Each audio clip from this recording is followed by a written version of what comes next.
ভিত্তি স্থাপন করেছেন প্রধান উপদেষ্টা ডক্টর মোহাম্মদ ইউনূস। এ বিষয়ে আরো জানাতে কালুরঘাট সেতু এলাকা থেকে যুক্ত হয়েছেন হুসাইন জিয়াদ। জিয়াদ, এরপরে প্রধান উপদেষ্টার আর কি কর্মসূচি রয়েছে জানাবেন? বিকেল কটা নাগাদ তিনি সমাবর্তনে অংশ নেবেন এবং এই যে সড়ক ও রেল সেতু এটি নিয়ে স্থানীয়রা কি বলছেন?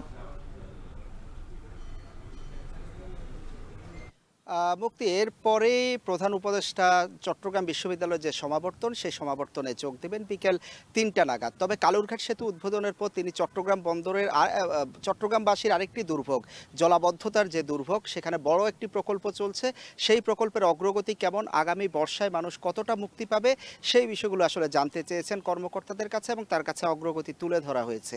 এর পাশাপাশি তিনি চট্টগ্রাম থেকে হাটহাজারীর যে সড়কটি বর্তমানে 2 লেনের আছে, সেই সড়কটি পরিদর্শন করবেন এবং সেটি যেহেতু রাঙ্গামাটি খাগড়াছড়ির সাথে সড়ক, ফলে সেই সড়কটি আসলে আরও কিভাবে প্রশস্ত করা যায় সেই বিষয়গুলো কর্মকর্তারা তার কাছে তুলে ধরেছেন। তবে সবচেয়ে বড় বিষয় যেটি, বন্দরের পরপর তিনি চট্টগ্রামের কালুরঘাটের যে সেতু, আমার পেছনে যে সেতুটি দেখছেন, এটি উদ্বোধন করেছেন, যেটি চট্টগ্রামের দক্ষিণ চট্টগ্রামের প্রায় 6 উপজেলার 2 কোটি মানুষের আসলে আজকে উচ্ছ্বাস প্রকাশ করছেন এবং তারা বলছেন যে তারা গত 1 দশক ধরে আন্দোলন করছিলেন এই সড়ক এবং রেল সেতুর জন্য, যেটি এবার ভিত্তি স্থাপন হলো এবং যেটি আলোর মুখ দেখতে শুরু করলো। তারা উচ্ছ্বাস প্রকাশ করে বলছেন যে আগামীকাল সকালবেলা তারা এখানে মিষ্টি বিতরণ এবং একটি আনন্দ মিছিল করবেন এই সেতুর পূর্ব পাড় থেকে পশ্চিম পাড় পর্যন্ত। এবং সেতুটি গত 27 জুন দক্ষিণ কোরিয়ার সাথে সরকার চুক্তি করে 11,000 কোটি টাকা ব্যয়ে নির্মিত হচ্ছে, যেখানে 7,000 কোটি টাকা দক্ষিণ কোরিয়া দিচ্ছে এবং বাকি 4,000 কোটি টাকা বাংলাদেশ সরকার অর্থায়নে করবে।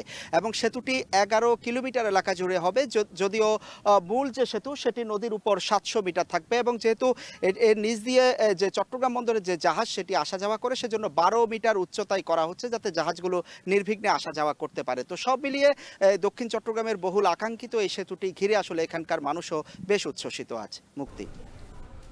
হুসাইন জিয়াদ আমাদের সাথে যুক্ত ছিলেন চট্টগ্রাম থেকে।